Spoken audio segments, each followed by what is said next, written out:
This term Wahhabiyya, I wish I knew what it really meant. Because if what somebody means by the Wahhabiyya, these people who are running around and doing takfīr on people without any conditions, without any preventative factors, this is our religious duty, then I'm with them. These are the cancer of the ummah. But if they mean by Wahhabiyya people that believe that Allah is above His throne, and people that believe that Allah is as He says He is, that He talks, and that He spoke the Quran, in this case, I don't know, this is nothing new. And you should make a difference between people who have the aqidah of the Salaf and people who run around claiming Salafiyya and do takfir of the whole world. And take some of the statements of the Salaf as if it's proof of now we could do takfir of everybody.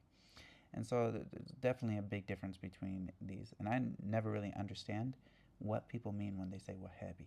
Like, what is this term Wahhabi? What do you mean? Because nobody calls themselves Wahhabi, so it's not like a term that somebody is claiming for themselves, and then you can say anyone who is this, that, or the other, they do that. Like, I'd say the Ash'aris, okay, Ash'aris, the people that follow this, that, and the other. But Wahhabis, me personally, like, I'm not Hanbali. Like, I'm not Hanbali. Yes, I have Hanbali Aqidah in general, but there's things from Muhammad ibn ʿAbd al-Wahhab that I don't agree with. There's things that I would agree with. And this is not because I follow him particularly, but I appreciate his work. I definitely appreciate the work of making sure people aren't calling out other than Allah. Like, how would anyone have a problem with this? And making sure that people aren't slaughtering for other than Allah. Like, these are things that are no-brainers. But when it comes to certain aspects of the rest of the deen, like, why would I ascribe myself to Muhammad ibn Abd al-Wahhab? I'm Shafi'i aslan, and I'm also Salafi. I would rather ascribe myself to the Salaf, or Athari, to the people Ahl al-Athar. And so if you're going to say that anyone who does this is automatically Wahhabi, and then the understandings of Wahhabi, like, I don't really understand how they define a Wahhabi. Is a Wahhabi someone who believes that Allah is above His throne? Weird.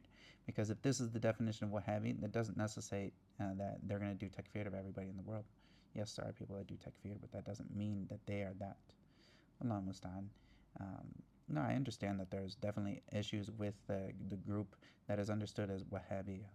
I understand there are issues with that, and I do my best to try to call them to what is the deen, But at the same time, I'm not gonna say because Wahhabiyya has issues that I'm gonna leave the aqidah of the Salaf. Why would I do that?